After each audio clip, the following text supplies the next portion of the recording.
All scale production items used in this video were given to me free of charge. I was not told to say or do anything, and I was not paid to use these products. If you are interested in these products, you can get them on scaleproduction.de or in my own webshop, thescalemodeler.com. Last time we ended with a couple of body modifications and cleanup, and this time we're going to start off by doing some more of the panel lines, just scribing them a bit, sanding the body, and moving on to the first couple of coats of primer, and then fixing it back up to make it extremely sharp looking for the second stage of primer. So before I could move on to applying the first coat of primer, I just blew off the entire body just with air to get rid of any of the dust, filled up the airbrush, and started by applying the first light coat of primer. Now in the video I will just be showing one coat, as the second one will look pretty much the same, and that's pretty boring, as I will be doing another 2 coats at the end of the video.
So as mentioned, after applying this first coat, I added a second one a bit thicker and then let it dry for about a good hour or 2 before I moved back to the workbench, rescribing some of the panel lines because they needed a bit more depth to make them look a bit more realistic and not get completely filled up after I put the clear coat on.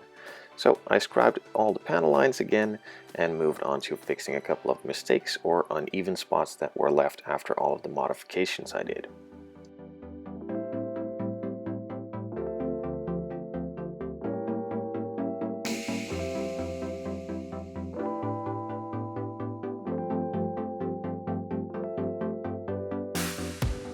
The panel lines are now all scribed, so I could move on to fixing some of those mistakes. First off, by just giving the entire body a good sanding with some 600 grit sandpaper, and then following it up with looking at all those damaged spots or holes left from the previous filler that I applied, and adding some more of that filler from Zero Paints to fill it in, sanded that smooth, and moved on to applying the second and final coats of primer.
after carefully going over the entire body, adding some filler to some of the mistakes I made while scribing the panel lines and some of the uneven spots that were not completely filled in yet, I let that dry for a couple of hours, sanded it smooth, and the next day I moved on to applying the second and third coat of primer in this video, which are actually the third and fourth coat of primer. So I first went over those spots that got through the primer so you can still see the bare plastic, filled those in with some primer, and then gave it another second coat, going over those spots as well and also the entire body before moving on to applying color in the next video.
The bare plastic spots are now filled in, so I let it dry for about 5 minutes, moved on to the second coat, going over those bare plastic spots again to fill it up even more and get it even coverage with the rest of the primer that I applied, and also did a gentle coat on the rest of the body pieces.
With the fourth and final coat of primer now applied, the body looks nice and smooth, no more uneven spots, low spots, or imperfections in the primer. I could let it dry for another hour before even sanding it or just moving on to the color coat, which I will be doing in the next video.